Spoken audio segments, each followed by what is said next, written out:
Well, welcome to another edition of the Digicel Sports Show right here on Islandstats.com. I'm your host, Earl Baston, and joining me yet again right here at the National Sports Center is Jason Juggling J. Ford. Jay, we're doing it from the National Sports Center because, yeah, we're back. We did it last year from here. That's right. It's the World Rugby Classic on here. First day was Sunday, second day was last evening. So we'll bring you updates on how that's progressing. Plus, the women's national hockey team is over in Jamaica. We had cyclists in Barbados.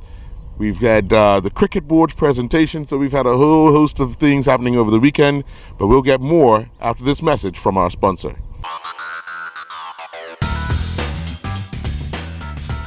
You may have heard Digicel is bringing the only true fiber-to-the-home network to Bermuda. But what does that mean? Fiber to the home is the fastest and most reliable way to access the internet. And with Digicel's fiber internet, the fiber goes all the way into your house. It doesn't just stop at the street. That means you get consistently fast speeds you can rely on. Think of it as a brand new internet highway that goes all the way into your home or office, and you can be one of the first to enjoy it. Visit digicelbermuda.com/fiber to register your interest in Bermuda's only true fiber-to-the-home network. Well, Jay, it's been 2 days of bumper crowds here at the National Sports Center for the 2017 edition of the Bermuda World Rugby Classic. We had a blowout on Sunday, a tight match also Sunday, and then last night, two matches that finished. One finished 31. I want to say 31-7 or 31-13 and 31-17. The defending champions are now out. Argentina put on a blistering first half performance against South Africa, jumping out to a 28-0 lead and was able to hold them off. The first match, a rematch of the America's Cup final that saw Emirates Team New Zealand defeat Oracle on the Great Sound, and Team New Zealand last night put the hurt on USA 31-13.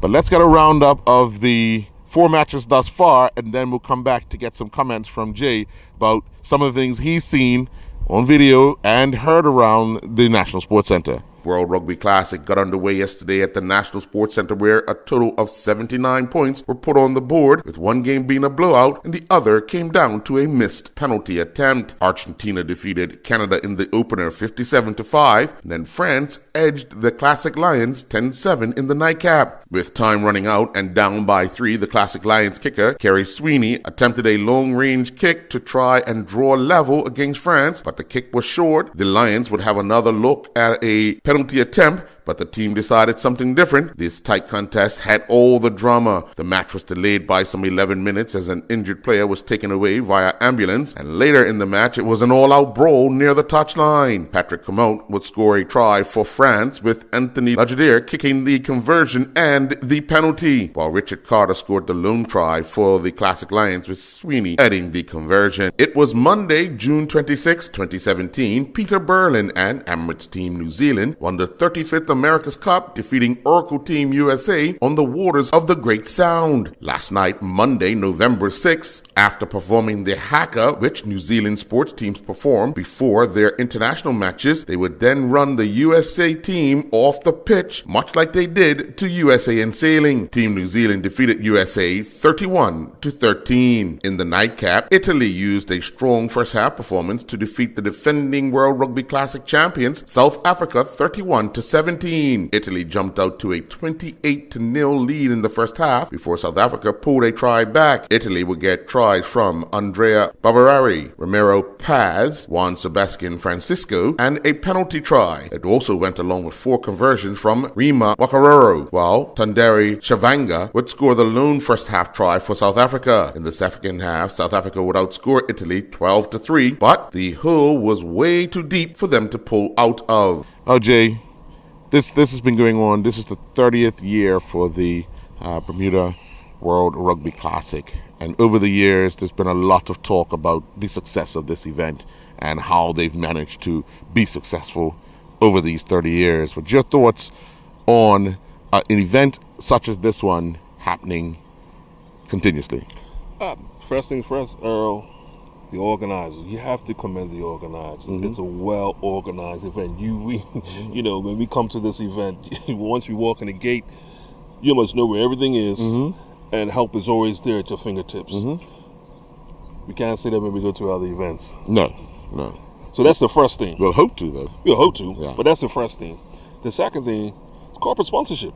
We cannot ignore that because all these tents behind us, majority of them are corporate tents. Yes, they are. So, in saying that that corporate helps to put on these events, then you need a product.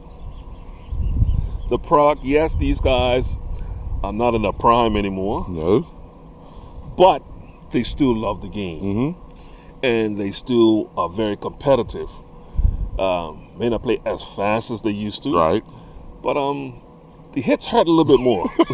They last a lot longer. You know, I watched a guy get hit, and then he sat there for a minute, and I had to figure out, should I go back and continue, or get someone else to come on this field?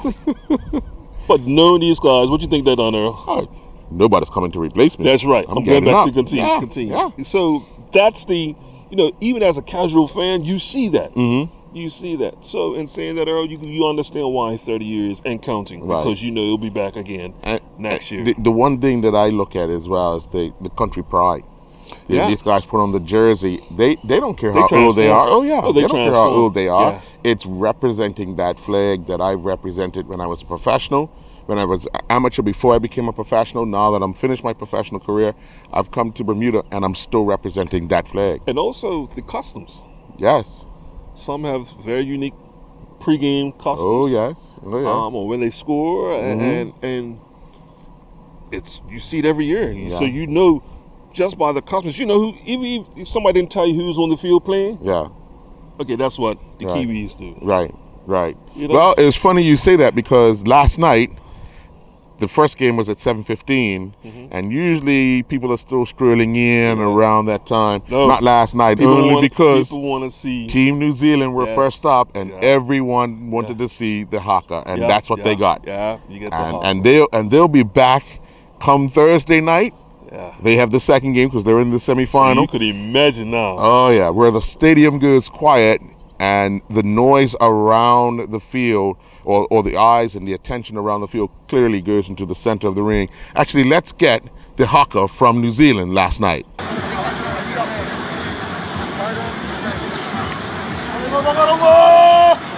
As is tradition when New Zealand play the beautiful game of rugby union, we're going to have the haka United States lining up to face the Maori tradition. Here we go.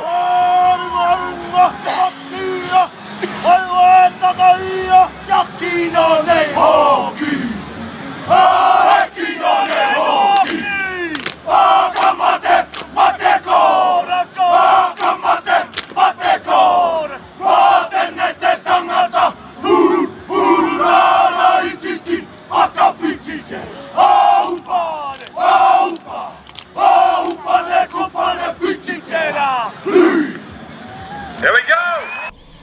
Jay in Barbados on Saturday and Sunday we had the Junior Caribbean Cycling Championships. On Saturday was the time trial.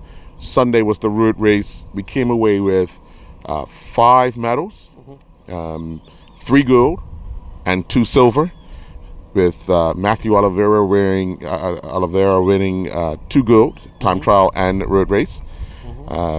As she did a year ago, Alyssa Rouse won the gold in the time trial, silver in the road race, and Naraway, young Nicholas Naraway, came second in the time trial. But got a chance, they came back last night, got a chance to meet them at the airport and talk to the medal winners about their experience in Barbados. And of course, with Alyssa Rouse going back a second time, coming back with the same 2 medals she came back with a year ago, she says she's learning even more. So let's get the interviews with first Matthew Oliveira, Alyssa Rouse, and Nicholas Naraway.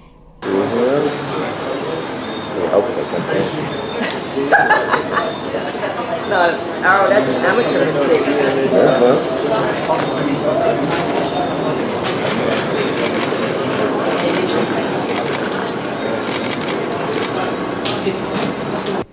Well, Matthew, obviously you've got to be pleased with your overall performance, but how challenging was the weekend for you? The weekend, I'd say the most challenging part was the weather conditions. As an islander, I should be used to it, but it was hotter than I expected. It was felt like 95 degrees, and the humidity was feeling worse than Bermuda. That's hard to pass. So also on the road race course, it was a very steep climb, and I'm not very trained for that, so that was very challenging. And also there was a lot of other light riders that I was struggling to keep up the climbs with, but I got past that. But one thing, the other riders had to go through the same thing you had to go through, other than, because you always talk about you're not as light as the other riders, but you seem to figure out a way to get by. Where does that strength come from? I'm not sure really. I guess I'm just like I like to say I'm an all-around rider, and once I get over the hill, I can descend well and hit hard on the flats. So I guess that makes me an all-around rider. How special are these 2 medals? They're quite special. As I wanted to go back and get 2 golds. When I went to Dominican Republic in 2015, I got 2 silver medals, and they were both under a second of gold. So it's my revenge, I guess. More pleasing. Yes. All right. Well, congratulations. Thank you. Obviously, you must be pleased overall with the outcome of the first race, the time trial. But what did you learn over the 2 days about Caribbean cycling? I definitely learned that they're definitely more aggressive. Like, they don't really care if they come in contact with you or nudge you off the road a bit, because here you do that and everyone gets mad at you. But it's definitely different. All of them are really, really strong. Like racing here, you're all different levels, but they're all just exactly the same as you, pretty much.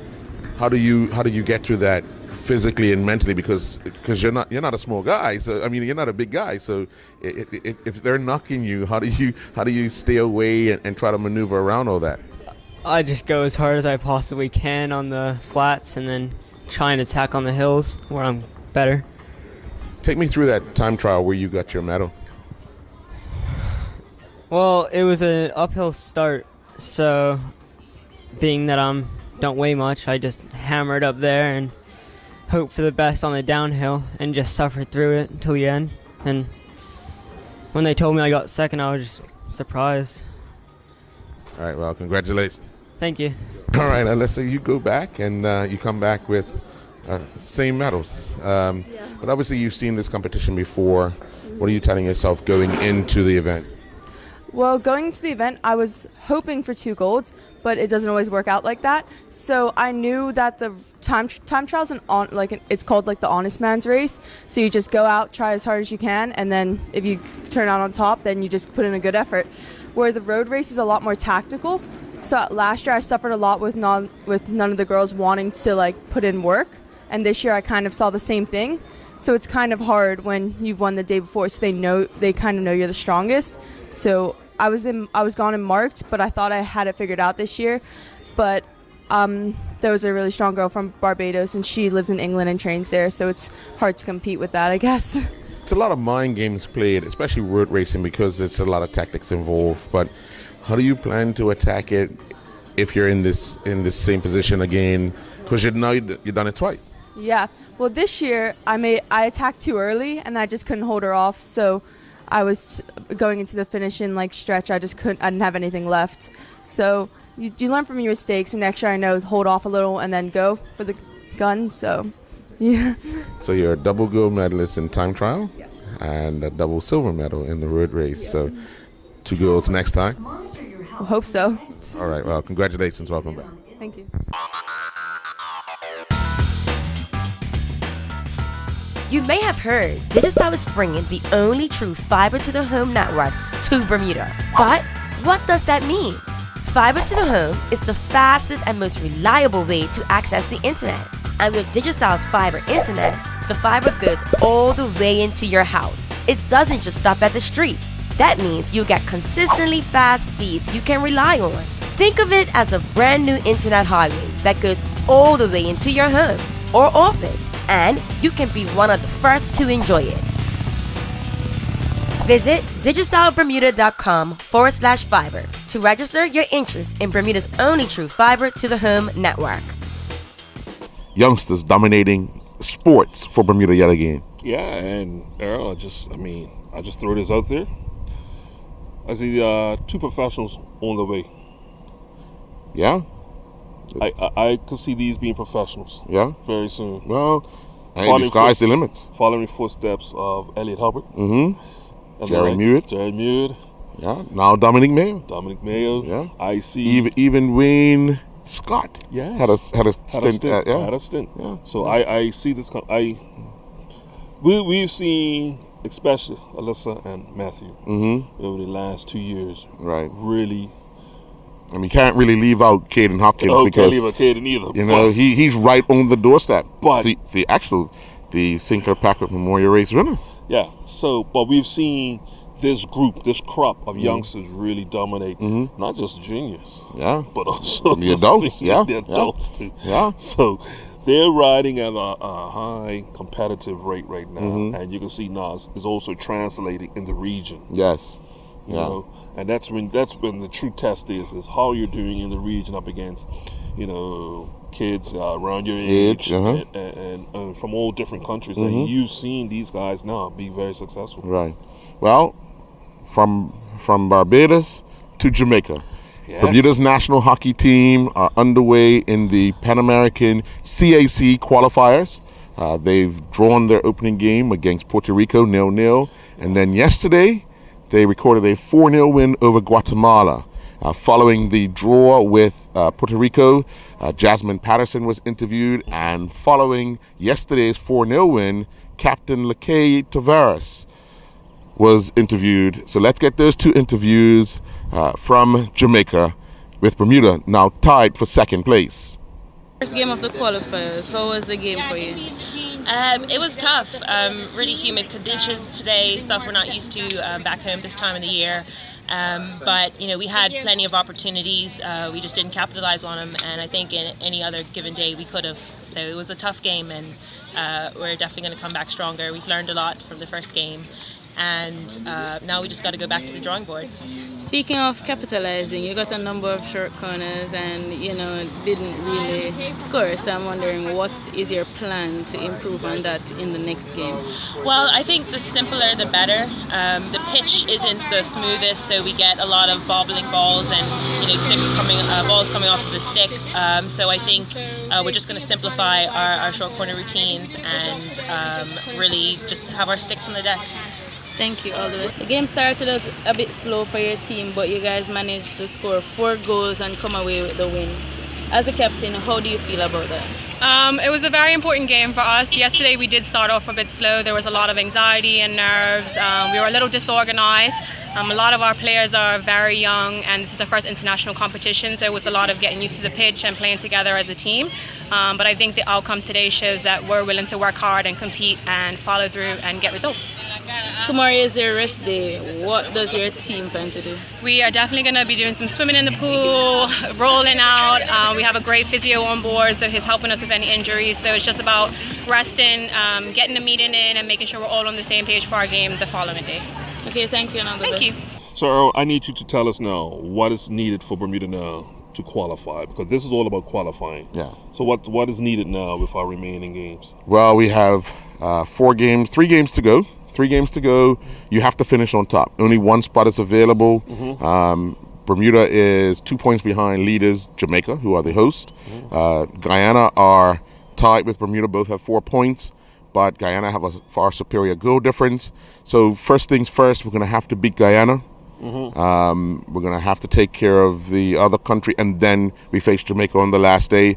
If there's an opportunity for us to win that match and go through, then it's a lot of pressure. But you have to finish on top of the group. And right now, Jamaica in the driver's seat. Being home, scoring goals, they're in the driver's seat. It looks like it might come down to the last match of this tournament. I'm hoping it does, because it keeps people very much interested. It's a sport that takes place here at the National Sports Center on weekends with very little interest People use the track or people use the pool, and they might stop and look for a couple of seconds, but they just move on. One of those sports that in its heyday used to attract pretty big crowds. National Sports Center. Not even National Sports Center. Well, National Sports Center too on the oil field. Yeah, the oil field. But also down. I'm sorry, National Sports Club. That's what I meant. National I'm sorry. Sports Club. Club, yes. But they did play on the oil field up here. Yeah. But it's down at the National Sports Club. They used to. I mean, it was packed between that and rugby. They had some great following. Yeah. Coming up here to the National Sports Center, they have basically lost a lot of that. Right. But you've seen the resurgence in their.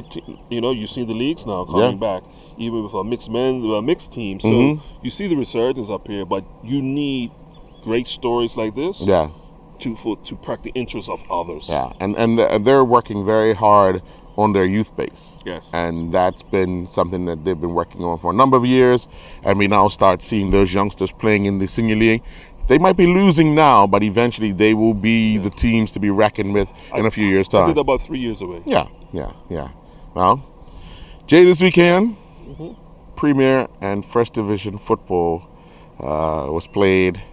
Let's start with the Premier Division. Obviously, your PHC Zebras. And folks, we didn't do picks last week, Thursday. It was overlooked by myself. I'll take the blame. Jay thinks I'm scared because I'm leading and I don't want him to catch me. Yes. But, the race is not for the swift. And you would have lost on a couple of those picks. Maybe. You would have took St. George's.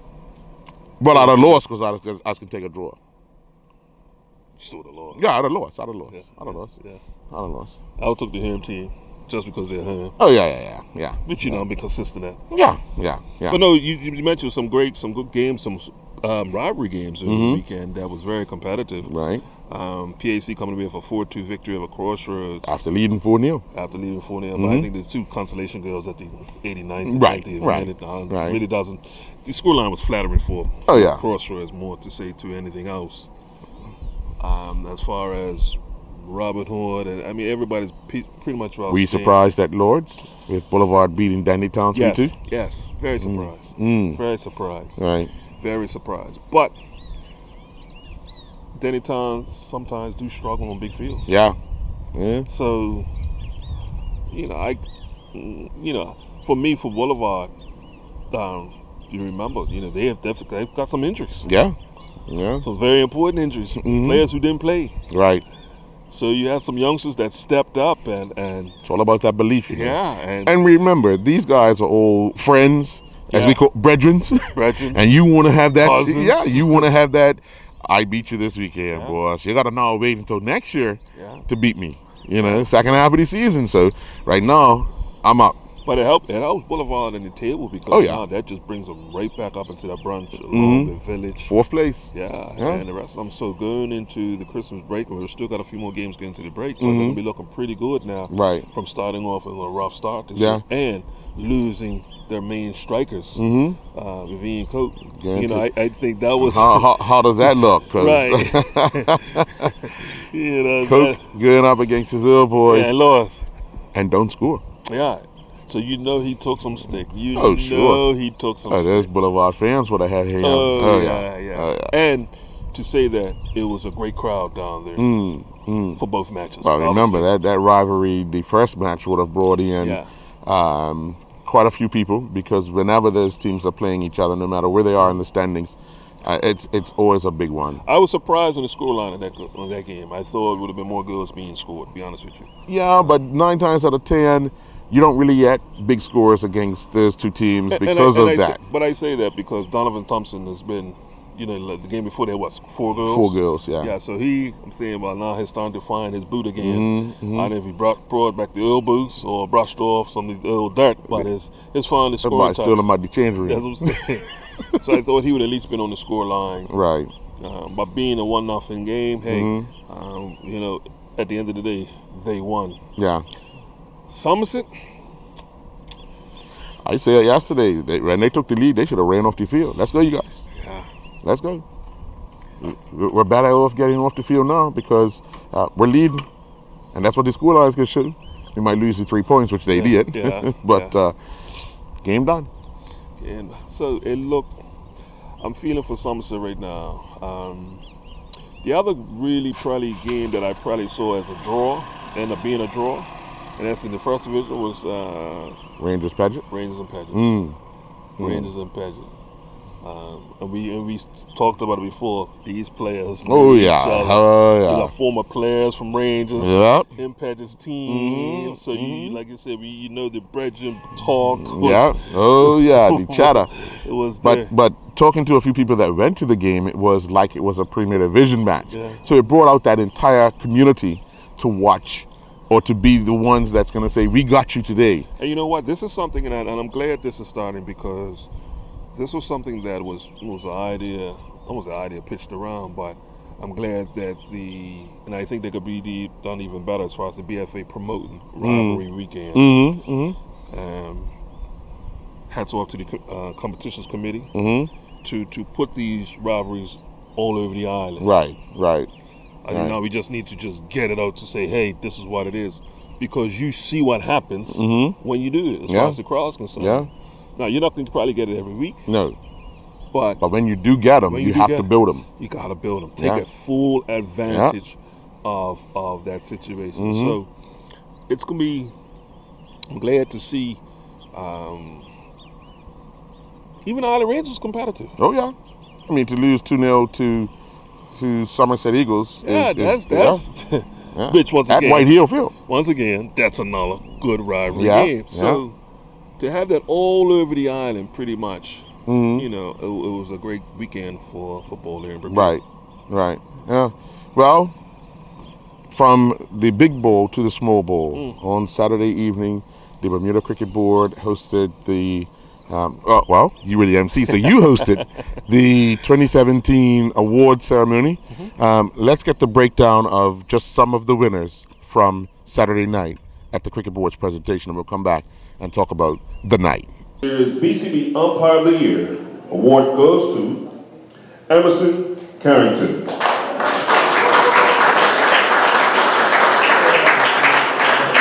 This year's BCB Groundsman of the Year goes to Squalla Calvin Richardson from St. Davis. Ladies and gentlemen, I would like you to invite Mr. Bailey to step up and accept the 2017 BCB Lifetime Achievement Award.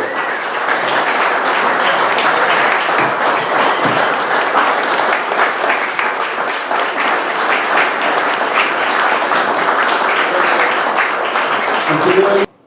This year's One Communications Premier League MVP goes to none other than Dion Stubble of St. Davis.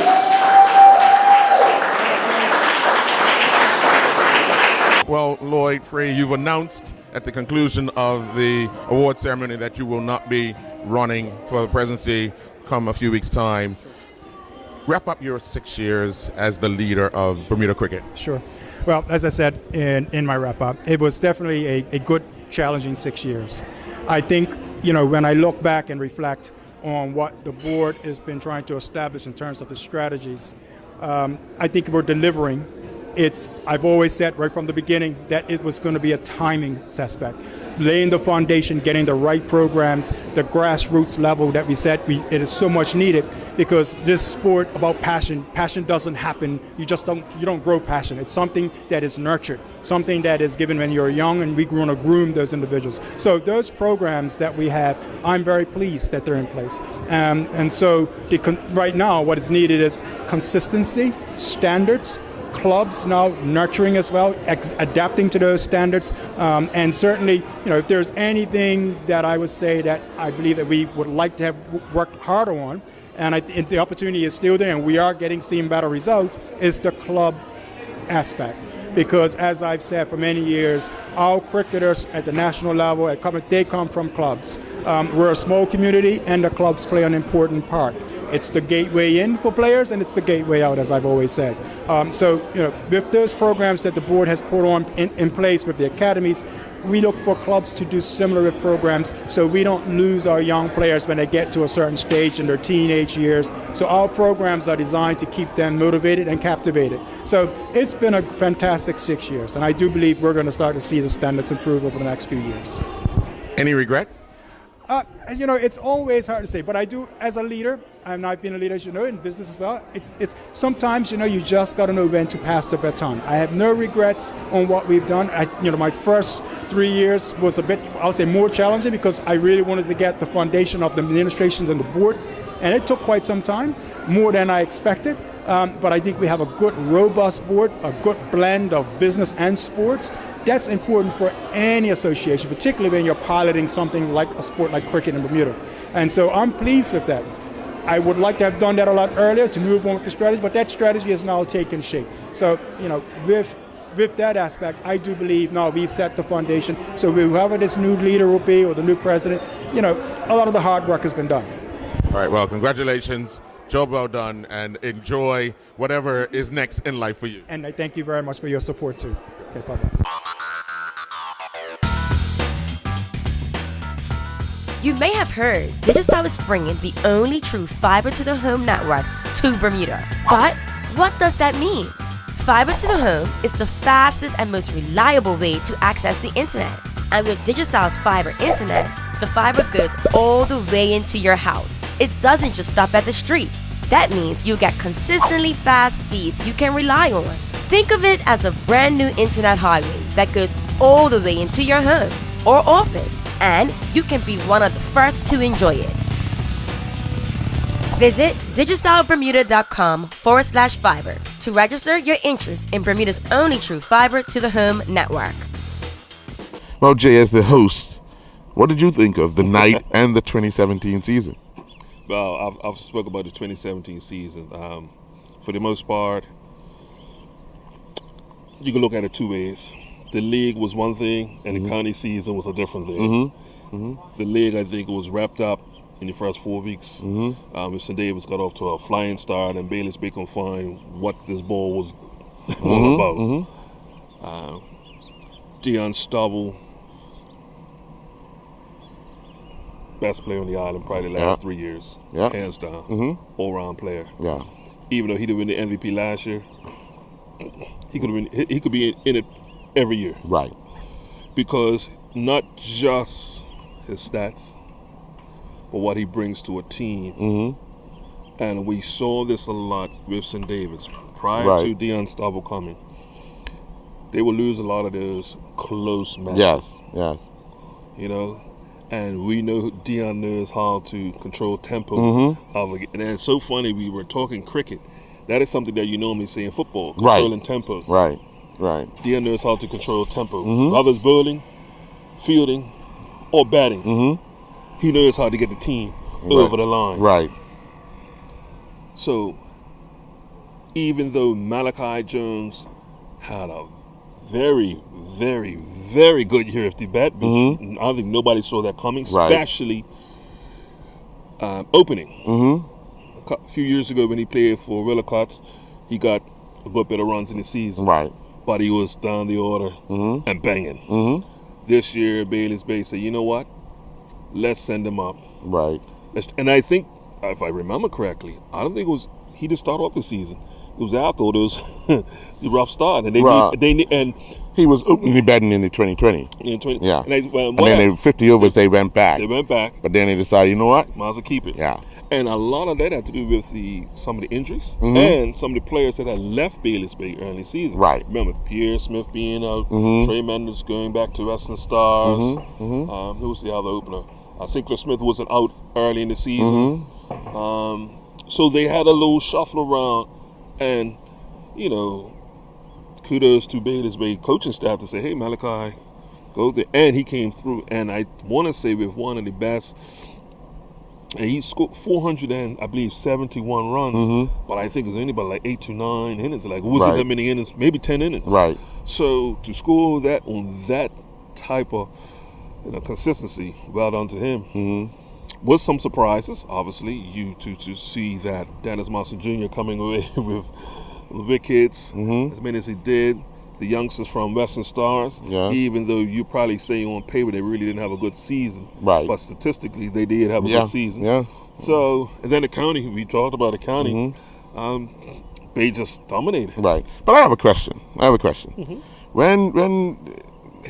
How does Connie and Cup Match come up in the Bermuda Cricket Board League season presentation? Well, it happens during the season, it's interchangeable. How's that? It's interchangeable. Because, I just like to throw that out there. Because going into cup match, we talk about the players' form in the league. In the league. Yeah, but we specify in the league. Yeah, and as a host, even though if Dion Stovall picking up with the most catches, you know, and being an award for that, but I gotta admit, one of the best catches we saw all year was Alan Douglas at Cup Match. At Cup Match. So we gotta bring up Cup Match. Yes, you did. Yes, you did. But what's so funny throughout the evening, because the Minister of Reform, Lavita Fogo, who is a staunch, just say East End supporter. Oh yeah, without a doubt. I swear she had a comment for every East End in Canada. Sure. So she either knew him, or she taught him, or she's related to him. or she's in the family. I'm like, and you said, I want to go to this family reunion. That's somebody can be related here. But no, it was dumb, but also to see the youngsters like Charles Trott, being recognized, the young emerging player, right. We saw that for ourselves, you know, and we were surprised that he was in Cup Match, right? You know, what I would have liked to see, Earl, be honest with you, was more support, right, from the players, yeah. Because this is a time that we're celebrating the players and your accomplishments, and even if you don't win, right, you still are being celebrated, right. And I think, you know, when you have corporate sponsors who are trying to help the BCB, right, to put on these events, I think that we, as a players, power to just show up, right. Not to say that it was empty, because it wasn't. No, but I just think we could be a little more supportive. Yeah, without a doubt, and I agree 100%. Because remember, a lot of people criticize when things are not put on or not given. Exactly. But when things are given and the players don't show up, then the board can turn around and say, well, we try to do something for you using our connections with our sponsors, and you don't show up. Another two awards that really stuck out for me, Charlotte Molly Simons. Yes. Being administrator for many years, and for somebody who doesn't like to be out front. Oh, yes.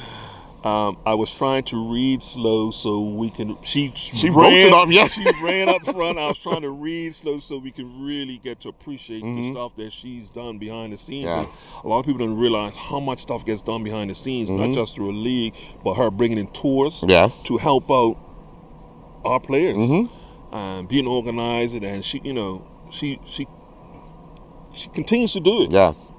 Yeah. No fanfare. Don't care about it. Just continues to do it. Gregory Johnson got an award basically for, you know, all the work he does along with the Eastern Counties. Yes.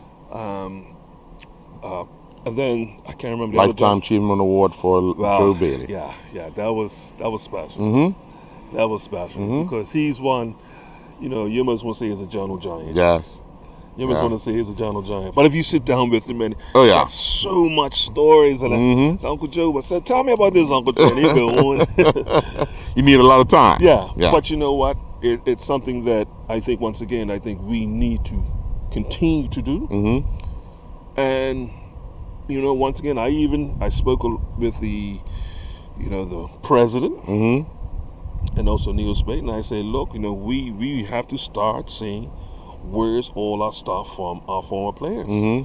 We need to get something together. We've talked about a Hall of Fame of sort, but we need to have these things in place, because when we hear these stories from Joe Bailey and what he did, and you know, playing against Sir Garfield Sobers and all that, it's like, ooh, huh? Yeah. You played against? And they come away with, I believe, 5 wickets from the match. Yeah, you know, 5 for 31. So, you know, these are the stories now for fans, or not even just fans, just players. But he used to drive the ferry. Yeah. A pilot that guided his team both on and off the field. How's that? See, so these are the stories that I think, you know, we have to help get out there, and not only to our kids, but also to our fans. Yeah. Well, Jay, we're going to end with the FEI Dressage Challenge that took place over the weekend, and the harness pony racing. So let's get the roundup of the Dressage Challenge around the Caribbean and the harness pony racing both at the National Equestrian Center on Visa Street. The 37th annual FEI Dressage Challenge was completed over the weekend at the National Equestrian Center on Vesey Street. The Bermuda score saw Dawn Fox riding Lancelot win the intermediate class with a score of 64.61%. The youth division was won by Kelsey Amos and Ruratio, finishing with a score of 66.92. Angela Holleran Smith riding Phenomenal AV won the Senior 1 class with a score of 67.89%, and the Pre-St. George class was won by Dawn Fox riding Lantango with a score of 64.08%. Staying with equestrian news, the 2017-18 Bermuda Harness Pony Racing season continued at the National Equestrian Center on Vesey Street. Derico Clark in the bike of Cherokee's Ironman won the 104-4 and faster time bar class, clocking a time of 104-2. Christian Truin and Pocket the Ghoul was second in 104-4, and Carista Rabane in the bike of Rio Patrol finished third in the time of 105-3. You may have heard Digicel is bringing the only true fiber-to-the-home network to Bermuda. But what does that mean? Fiber to the home is the fastest and most reliable way to access the internet. And with Digicel's fiber internet, the fiber goes all the way into your house. It doesn't just stop at the street. That means you get consistently fast speeds you can rely on. Think of it as a brand new internet highway that goes all the way into your home or office, and you can be one of the first to enjoy it. Visit digicelbermuda.com/fiber to register your interest in Bermuda's only true fiber to the home network. Well, Jay, we've come to the end of another Digicel Sports Show right here on Islandstats.com. We've had a lot to discuss. For the World Rugby Classic, good luck to the other teams that are making it to the semifinals. There's going to be a new runner this year. That's right. New Zealand was successful on the water. You think New Zealand could be successful on land? That's where money's at. Okay. And good luck to the girls team who will be back in action in the CAC hockey qualifiers tomorrow. Today was a day off for them. Good luck to them. And to all sports athletes around the world representing Bermuda, both home and abroad, good luck, good night. Promise you have picks on Thursday if he don't chicken out again. How did I chicken out? Cut. Ain't no cut. We're going to have this conversation before we go. Cut.